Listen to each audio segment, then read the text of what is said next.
This is how to tie a midshipman's hitch. What I'm going to do is take my rope and create a loop, just like that.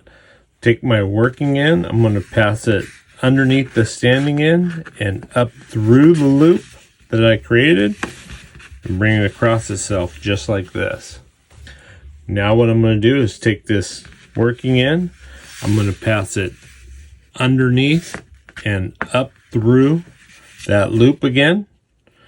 Now I'm going to take it and bring it over the top of the standing end and bring it underneath just like that.